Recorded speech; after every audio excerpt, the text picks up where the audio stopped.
Blog Talk Radio. Are you ready to take a bite out of the competition? Are you looking for ideas to make your business better? Welcome to the Core Business Show with Tim Jacquet, sponsored by Apple Capital Group. At the core of every successful business, you'll find people making a difference. And with each episode of the Core Business Show, we talk with those people, examine those ideas, and explore the strategies that make them special. Now, the host of the Core Business Show, Tim Jacquet. Good morning. Welcome to another edition of the Core Business Show. I'm Tim Jacquet, your host. Today I have the pleasure of having Chris Majer. He wrote the book, The Power to Transform, and he's going to talk about also the Human Potential Project, too. If you have any questions, please post your question in the chat room or text or email. You can text at the number is 214-224-0995, or you can post your question in the chat room, or you can email me at info@Apple Capital Group. Chris, welcome to the program. Thanks very much. Glad to be here. Great. I guess to begin with, tell us about yourself. A lot of our listeners like to hear personal stories. So kind of share some personal stories on who you are and how you came to be. Well, I grew up in Eastern Washington. I hit the college campus in 1969, and the spring of 1970, as most of you know, the whole world got turned upside down, and I found myself thrust into a whole different world here. And at that point, I became interested in the whole notion of what was really possible for us as human beings. And I didn't have any real structure in which to shape any of that, so I just kind of went about my life. I was a captain of the college rugby team and played first division for another 8 years afterwards. And about the time I turned 30, my body wouldn't take that anymore, so I took up the study of Aikido, Japanese martial art, and one of my fellow students was a sports psychologist. And in time now, it was about 1980, and this was back when sports psychology was seen as something akin to voodoo or black magic. But this guy had fascinating explanations for experiences that I had, and just kind of written off as too many bangs on the head playing rugby or flashbacks to the 60s. And we got to be buddies, and we're just young and naive enough to not know it was impossible. So we started a business that was aimed precisely at pushing the boundaries of human potential, human performance. Our original clients were athletes, and we were interested in athletes for two reasons. One, we'd both been competitive athletes, and two, that was the arena where performance not only mattered, but you were expected to push the boundaries, and that's what we were really fascinated with doing. So that's how we got started in all this stuff, and have been at it now for just about 30 years. Wow, that's a long time. Yeah. Tell us about your journey when you actually started to where you are today, how business has been for you, and if you had like any bumps and struggles or any advice you want to actually give people who had a passion of starting their own business. And these are things, hey, maybe 3 points, hey, you want to really keep your eye on as you grow. Well, you know, as I tell our clients now, I now have a certain gravitas when I talk about how you run and manage a business, and I earned that by pretty much making all the stupid mistakes that you can make. So when we got started, there was just two of us, and we were working exclusively with individual athletes. And back in those days, Nike and Adidas and everybody didn't exist in the way that they do now. So we had a little flaw number one in our business plan, which was none of our clients could afford to pay us. This is a small but important detail. Oh, definitely. Yeah, so rule number one, be real clear what your market is and their capacity. Number two, we then turned our attention to teams, because we saw a bigger possibility here. We saw the same thing that you've seen. I'm sure you probably participated in at some point, which is that we could take a group of individual players who as individuals were terrific, but you put them together on a team and the team would stink. And we go, well, rationally, that makes no sense. So we set about building out a body of work that we came to call team cohesion, which got at the underlying phenomenon that enabled groups to function as a unity. And we did work with Olympic teams, national teams, professional teams. And then, sidebar here, one of the things I found in my career is that if you stay true to your vision and values and are really committed, the universe tends to kind of mobilize around all that. And what we found is that at every step along the way, when we needed a break and it didn't look like we were going to make it, something would unfold. And in this case, we suddenly found ourselves being contacted by the United States Army, which was certainly not on our plans. They had read about stuff we'd done with the military, and we got invited down to Texas, Fort Hood to be precise, and ended up doing almost 3 years sole source work for the United States Army, helping them redesign the way they train soldiers and to a lesser extent officers. And that work culminated in a year-long classified project with the Army Special Forces, where we had a programmatic blank check to push the boundaries of human performance. Now, if we hadn't been open to all that and just stayed really narrowly focused on our work with athletes, we probably wouldn't be here today. So, there's the moment in time in which you've got to be willing to take a leap, even though you may not know exactly how it's going to turn out, or it wasn't certainly part of the plan. But for us, that was a huge shift and critical to our success. Next chapter in the journey was real simple. By about 1985, 1986, I was tired of traveling around to Army bases and living out of the bachelor officers' quarters. And I said to my guys, we're going to turn our attention to a new game, one that's frankly going to be more challenging than working with athletes and working with soldiers, and that's the business world. And the challenge here is there's no timeout, there's no off-season, there's no spring training. By our standards, they don't do any real training. And on any given team, there's a vast gap in the level of competence and commitment on the part of the players. So how do we work in that arena? So we built a little corporate program, tested it on a little tiny subcontractor of Boeing's out in Shelton, Washington, which is a place you've never heard of, and that was intentional. So we said if it works here, it'll work anywhere, and if it doesn't work here, no one will ever know. Well, it worked beyond our expectations. And then again, Providence kind of smiled on us. We went from that was our first corporate client, little tiny thing called Certified Aerospace, and our second corporate client was AT&T. Wow. Yeah, they had read about work that we'd done in the military.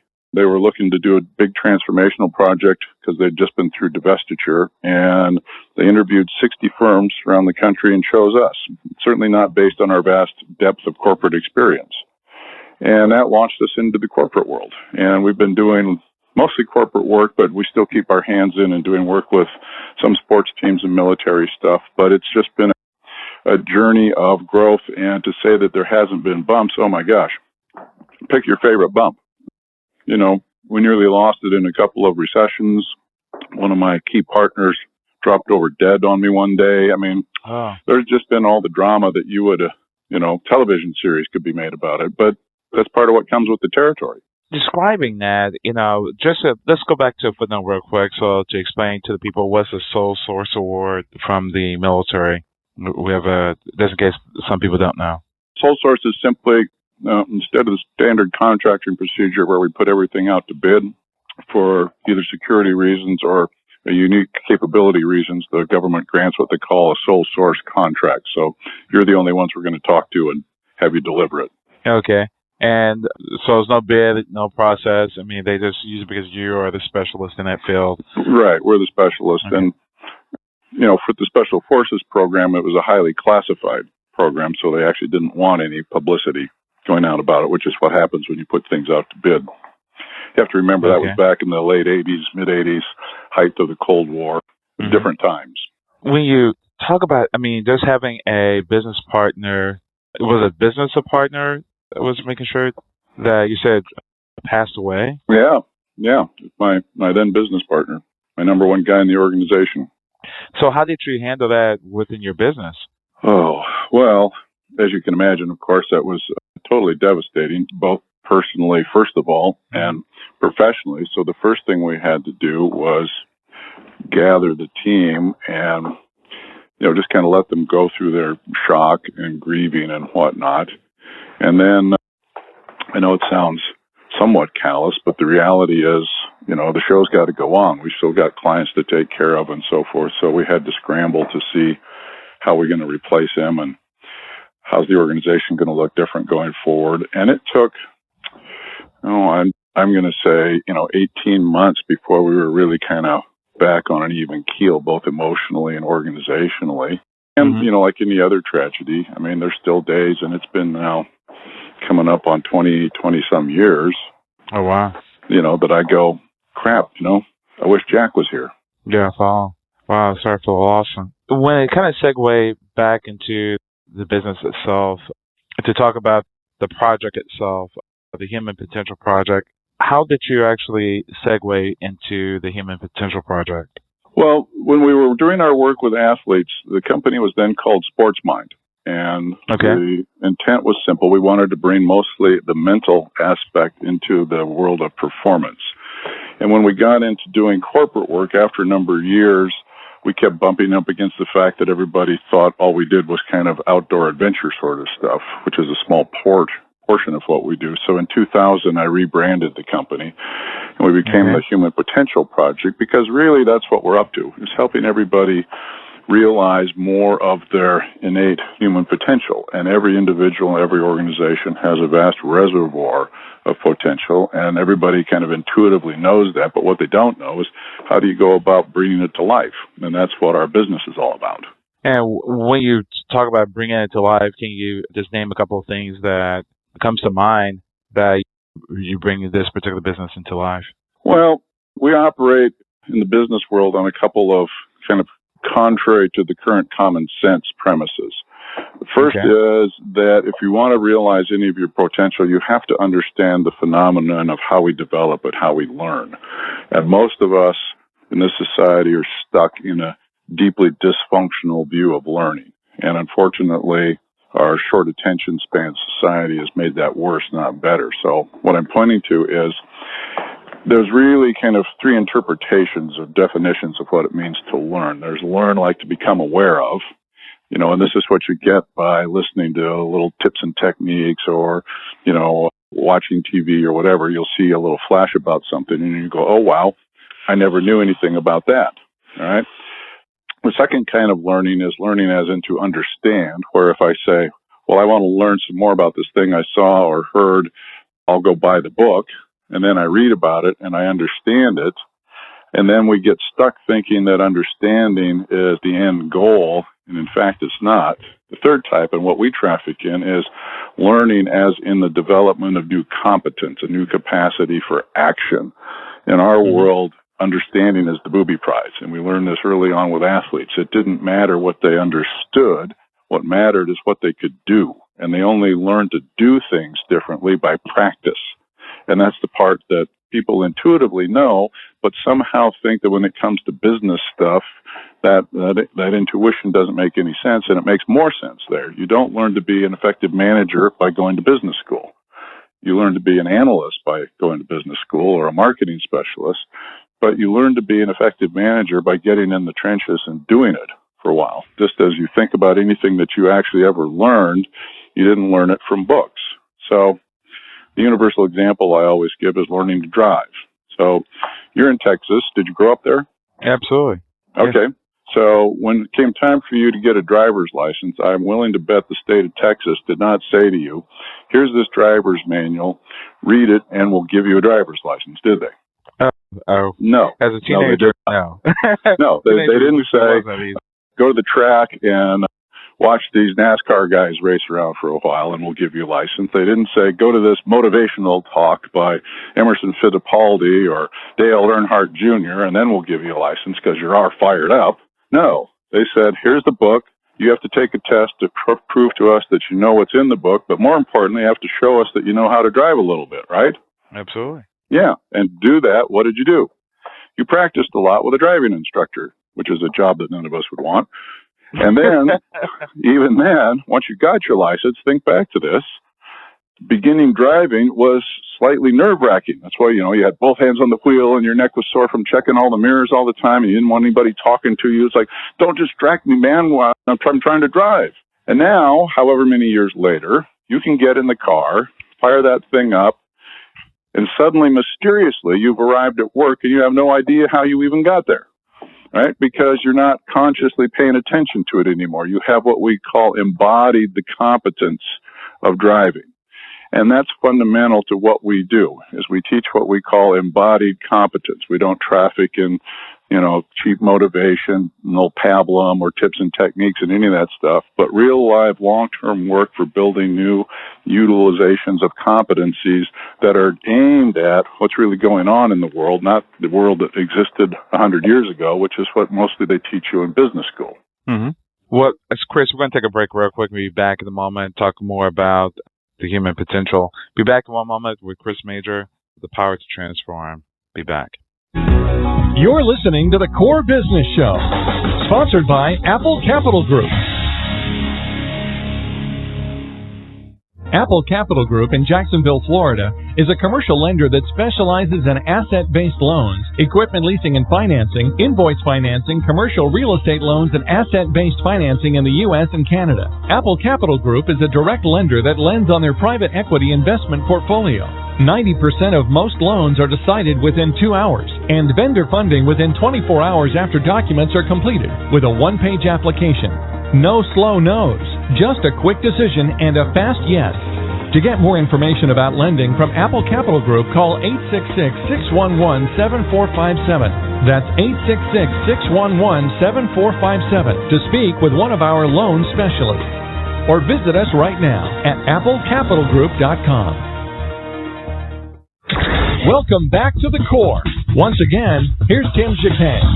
We're back with Chris Majer again with The Power to Transform.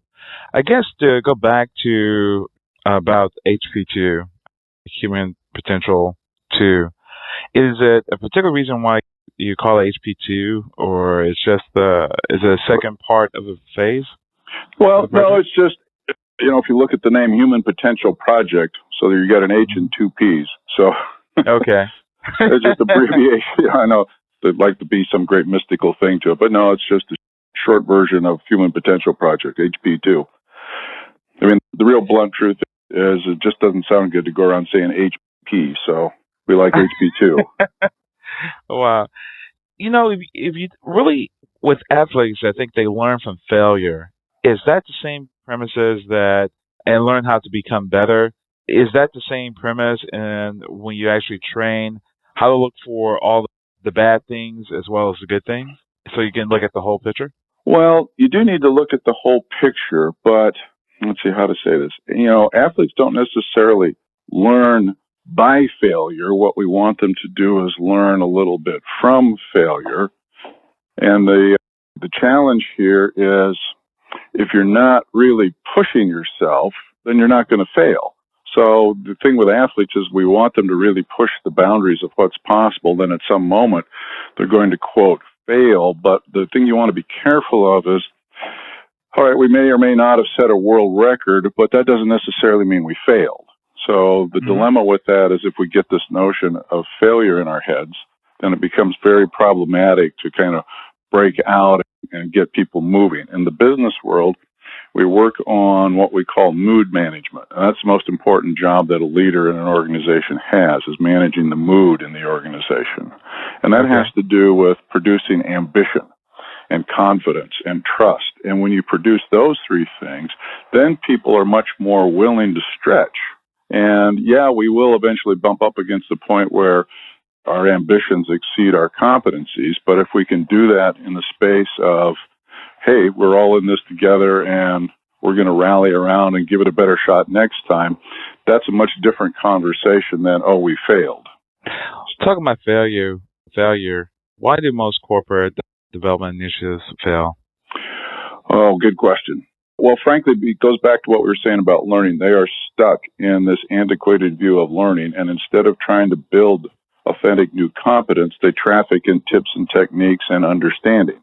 So you see this notion of, oh, well, we're going to do this one-day seminar on this or this half-day seminar on that, and it just never, ever works, and people get more and more cynical about the phenomenon, and then rather than trying to do things properly, they try and do it even shorter, because now they're under pressure from, well, we're too busy, and we don't have enough time, and if you look at it, if the offerings that most corporations made actually delivered on their promise, you couldn't keep people out of the programs. Instead, you've got to mandate that they go to them because everybody knows they don't work. Wow. So how can you change that mindset for the ones that know they're people that, it doesn't work, and the other person say, okay, I just want to get away from the office. Celebration. Well, you have these different personalities, Yeah. different motives that employees look for, managers look for just to get things done. Or, hey, I do this to make my boss happy, to make sure, I look like I'm doing something. How do you take that approach within your project? Well, when we work with a company, our client is always the CEO. And he or she has hired us because they're really committed to crafting a different future for the organization. If you talk to most people right now, particularly at senior leadership, they will quietly say to you that the way we're working right now is not sustainable. Everybody is stressed out. We're overwhelmed. And we just can't keep this up. We keep trying to do more with less, and there's a moment in time where it doesn't work and people are starting to come unglued. So our clients are the CEOs. We coordinate with the HR folks, but only for the sake of how we deploy our work. And then, as you said, I'm just making up numbers now, give me a room of 100 people. Of that 100, and I've watched this now for 30 years, they will be divided into 3 almost identically sized subsets, and it happens every single time. Doesn't matter what company, what country, and you kind of call them out. There's a group, the first third, who walk in there, and they're all excited, and this is great, and we don't even know what's going to happen, but since we're doing something, I can hardly wait. Then there's the third, we call them, as you call them, vacationers.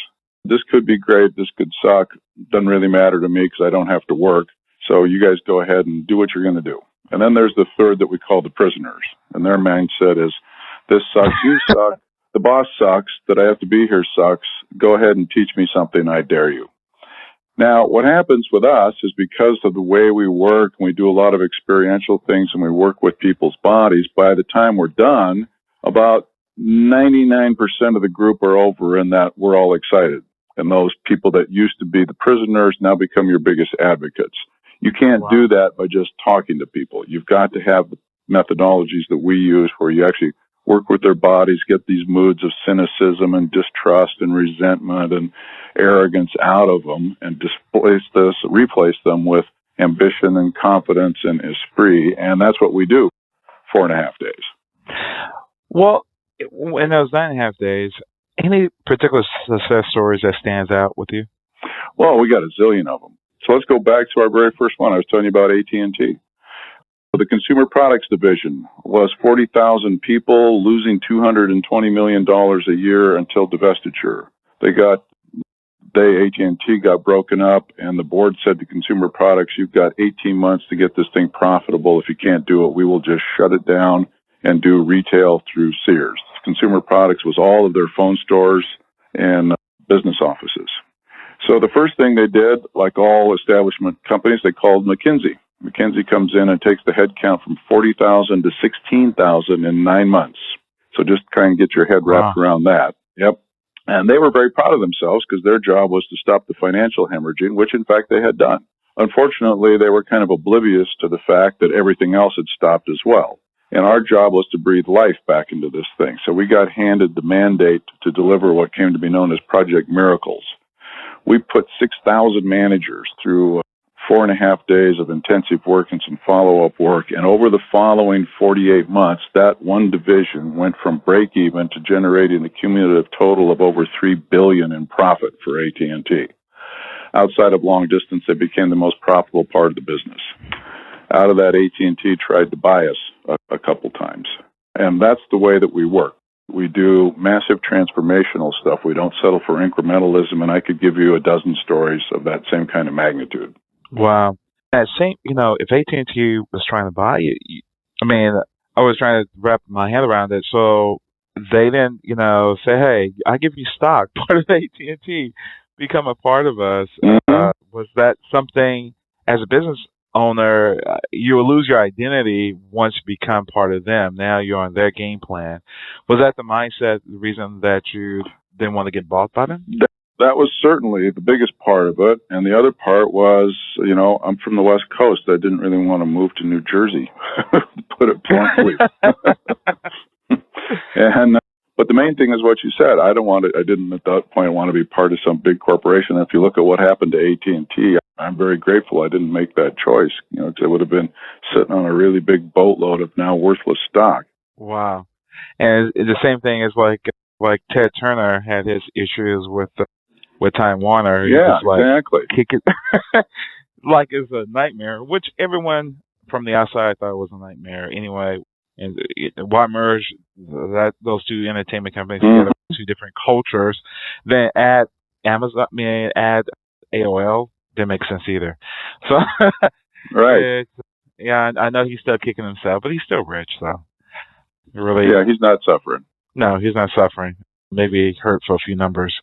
Any kind of ugly stories that things maybe not necessarily went the way you thought they would be? The managers decided to do their own thing after going through their training and then didn't understand it, or they finally maybe turned around and saw the light. You know, I know it sounds crazy, but actually, no, we don't have any big nightmare stories. I mean, the closest thing we've got is we were working with one big company that we'd done a lot of work with, and one of the divisions decided they wanted to do a lot of the background support on their own because it looked kind of simple because we do it so smoothly, it looks seamless, and they, to put it bluntly, kind of botched it up. So we had 60 people show up for a program that was supposed to last for 9 months, and they thought they were there for 2 days. That was a little bit of a problem. It took us a while to overcome that, but we got it turned around. See, because our work unfolds over time and people have, we do on-site coaching, we do these conferences and coaching in between, we really have a firm pulse on where they are with the stuff. We know who's doing the work, we know who's not, we see how it's working in the company, because what we do is we have the company pick a set of projects that become the vehicle by which we teach the new practices. And the projects have to be critical to the business, have a financial impact, and be complex enough that they think that it's going to take about a year to get them done. And we show them how, using our methodologies, they either produce more value or get them done faster. And by the time we get done with all that, there's really not much opportunity for guys to really, muck it up or take it all sideways. So we don't have any big, here's where we hit the wall stories. Okay. We're going to take a caller at area code 309. Yes, Caller, hello. you're on the air. Hi. Great. You can pose your question to the guest. Yes, as I wrote in the chat room, the question comes after a bit of description of my story. So I'm an aspiring entrepreneur with an interest in ammonia, otherwise known as NH3, which can be used as an agricultural fertilizer, potential transportation engine fuel, and an electricity storage medium. So I'm reaching a few points of significant progress, but I'm scared that in the process, I may be outcompeted by others who may have similar ideas, and perhaps with the risk that I may be cut out of the loop. So are there skills, options, or actions that would be good for me to use to stay in the game, per se? Well, that's a really good question. And as you well know, if you're going to be playing in this game of fertilizer and energy and stuff, there's some very big players in the space. And it can often be difficult for the small entrepreneur to make a break into there. So what I would point you to is maybe your best strategy, and I say maybe with a big underline under it, is to look at who might be an ally with you in this, who might you be able to partner up with, because if you're not careful, it is easy for the little guys to get swallowed up and kind of kicked to the roadside. But the power of good ideas and compelling technologies is always going to have a strong toehold in any market. So part of it is the combination of stick-to-itiveness, and you might also look and see who's a good strategic partner for you so you're not out there going it alone. Right. Thanks. That's helpful. And I have been working with a local innovation center that has a nonprofit based there that is actually connected to my state of Indiana Department of Commerce. So I guess there's some interest on this kind of consulting firm that helps match the entrepreneur to the resources to go forward and then the investors. So maybe that's a good place to be right now. Well, that sounds like a good place to be in, and I don't know where in Indiana you are, but in most every state, there's some what they call angel investor groups. For people that put money into startups, knowing that, this is just the beginning stage, and they tend to be successful entrepreneurs themselves and can help you with all the work you need on business plans and also helping you find good allies. Okay, last question real quick regarding why business schools are not really teaching these skill sets? All right, is it a sense that they just so focus on this particular curriculum that they're not teaching the Six Sigma, they're not all of these type of certifications that propel you to do better? They're not teaching our project management. Why isn't it? Why is that? Well, now you're stepping in it here, my friend. Oh, okay. All right, here we go. That's it, right. So here's the deal. If you look at what we call, quote, modern management practices, which includes pretty much the bulk of most business school curriculum, these all were things that were invented by guys in the 1800s. They were deployed in the early 1900s to be effective in the then emerging industrial era. So if you look at everything that we call management, it was all designed to maintain order, avoid surprises, produce predictability. All of our financial accounting, our HR philosophies, et cetera, were all designed to be effective in Henry Ford's Model T factories, right? That was the industrial era. In the industrial era, people worked out of survival. There was no social safety net, so if you lost your factory job, you starved. Well, needless to say, the world has changed. And today, the value generators in the economy are not the industrial era workers. They're what we call coordination workers. These are people who are educated, they're agile, they're mobile, they're creative, they're innovative, they're problem solvers, and they produce value out of their effective coordinations with each other to take care of customer concerns. Now, unlike the old industrial era workers who worked out of survival, these people have three completely different drivers. First is autonomy, right? Because I'm educated, I don't need some guy standing over my shoulder telling me what to do every 5 minutes, which is what we think management is. Most people think that management is just a fancy word for supervision. Not so. So the first thing that drives them is autonomy. The second thing is mastery. We want to learn to develop our skill set so we can continue to make a difference in the world. And the third thing is meaning or purpose. We want what we do to have some kind of bigger meaning. There is no business school curriculum that recognizes those three drivers, and in fact, most contemporary management practices often demean those three things as the dreaded touchy-feely stuff. If we can shift, and the reason that they don't teach any of this stuff is because education, unfortunately, is one of the slowest sectors of our economy to adopt innovations. The professors there all got schooled in the old stuff. They all write books about the old stuff. They comment, with more or less insight about what's going on in the world, but then they go right back to teaching that which they've already known, because that's the easiest path forward. Wow. So it's no use to, and also maybe you're thinking that, hey, they don't want to shake any feathers. And they coming in. Yeah, it would be a massive disruption. We'd have to completely overhaul all of our curriculums. We'd have to get completely new textbooks. We'd have to put emphasis on whole different skill sets. And the biggest thing we have to do is come to the realization and actually say to the world, we need to change. Much of what we're teaching is irrelevant these days. They're not willing to do that. Well, do you think also, as we go in the future, you have social media and new things coming up, do you think that they're going to be forced to make a change over time? Well, yeah, of course they are. The question that the key qualifier you put there was over time. See, here's our dilemma. We claim that we're going to be the big innovation economy. And if you look back over the last 20, 30 years, go back to the 80s, we decided kind of unconsciously that it was okay to essentially shut down our entire manufacturing sector. We told ourselves a story that, well, we don't really need all those dirty industrial era jobs, so never mind the fact that the whole Ohio Valley is being disassembled and shipped off overseas. And all these people are now unemployed because we're going to be the technology drivers of the world. We're going to build computers and write all the software. And, everybody smiled and nodded. And the Japanese figured out how to make computers just as well and cheaper than we could. So our computer manufacturing went overseas. But we told ourselves we're going to be the software leaders. And then the Chinese and Indians figured out how to do software, if not better, at least dramatically cheaper. And next thing you know, we've outsourced all that. So now we're telling ourselves we're going to be the innovation economy.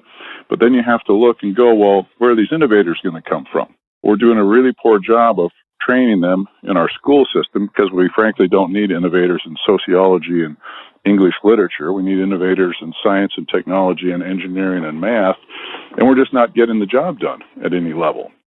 So, we've got to look and see as a nation, are we going to be content to, be a country that's, a tourist attraction, call centers, and burger flippers, or are we going to get our gumption back here and overhaul things, including our educational system, so that we really can be the innovators of the future? Wow. And lastly, Chris, anything you would like to leave us with? Well, it's funny because I've been doing a tour about my book of late, so I would suggest if people really want to learn a little bit more about what we're up to, pick up the book, The Power to Transform. There's also a site, and I want to say, I resisted writing a book for years because, as I keep telling people, you don't learn anything from books. What you get is awareness of what you might want to learn. And then as the internet progressed, it finally got to the point where we could interact with people electronically, so that the book is actually just a access portal. It of course contains content, but it drives you to the website where you can interact with other people, and there's a series of assignments that produce this embodiment that I've been talking about. So mostly what I would leave people with is an invitation to go and check out the site, thepowertotransform.net, or you can get on Amazon or most any other major bookseller and pick up a copy of the book, The Power to Transform, and really dive into it. And I promise you that new and great things will open up for you. Wow. And that website again is? thepowertotransform.net. And you can go check out our company site, which is humanpotentialproject.com. And there's links to both sites on both sites. Well, great. Well, Chris, thank you for joining the program today. My pleasure. Hope that was useful. It was. Thank you. I appreciate it. Take care. All right. Thank you. Take care. Okay. Bye-bye. Bye-bye. Again, it's been another production of the Core Business Show with Tim Jacquet. Thank you guys for listening. You can download this episode on iTunes on Blog Talk Radio. Everybody, have a great day and take care. Thank you for listening to the Core Business Show with Tim Jacquet. For a free quote on equipment leasing and financing, visit our website, applecapitalgroup.com. That's applecapitalgroup.com. And fill out the information to receive your free quote. We hope you'll join us for our next episode. And remember, you can always get to the core via iTunes. You'll find all our previous episodes there. Thanks again for listening to the Core Business Show with Tim Jacquet.